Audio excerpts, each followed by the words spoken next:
Let's go to our man behind the glass, Steve Broido. He's going to hit you with a question as we get to the stocks on our radar. And Ron Gross, you're up first. What are you looking at this week? All right, this is just a radar stock for me. It's a recent recommendation by Fool analyst Mike Olson, and it's KKR, Kohlberg, Kravis, and Roberts. Some of you may remember it as.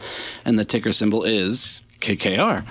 It's one of the world's top private equity investment managers. Really remarkable long-term track record. Employees own more than 40% of the stock. I like to think shareholders and employees are nicely aligned there. Stock is $27 a share. My friend Mike thinks it could be worth $36 a share, and it has a 2.4% dividend yield at the moment. So it's something I'm taking a look at. Steve, question about KKR? How do I evaluate a company that's business is owning and managing other companies?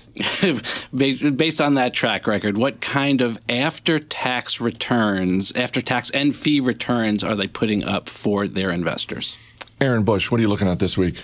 So my stock is WWE, ticker WWE. So I think we're doing, there's a train there. I hope Matt doesn't ruin it. I'm going to ruin it. So I took a look at this stock recently, and I was really impressed. So first of all, I didn't realize just how huge and growing this brand was. So the numbers it generates on TV are impressive. It upsells to its network really well. It's one of the most popular YouTube channels in the world, and its toys sell better than Marvel and Star Wars. What? Yeah.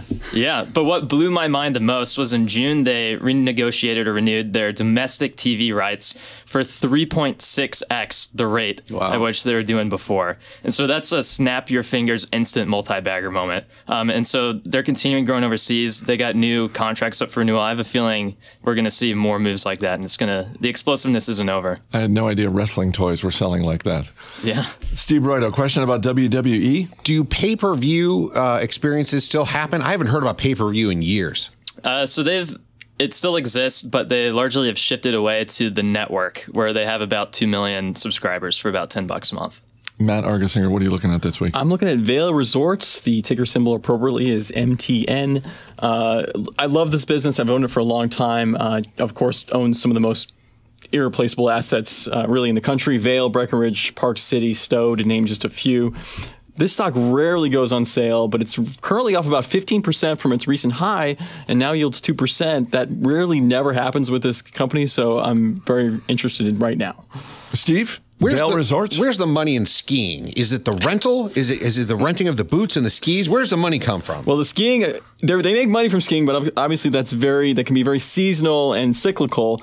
But yeah, the resort, the amenities, the restaurants, the hotels, the activities, all that stuff around skiing makes them a lot of money. And the goggles. Don't forget the goggles. The goggles. Vail Resorts, WWE, KKR. Steve, you got one you want to add to your watch list? I may take a look at KKR.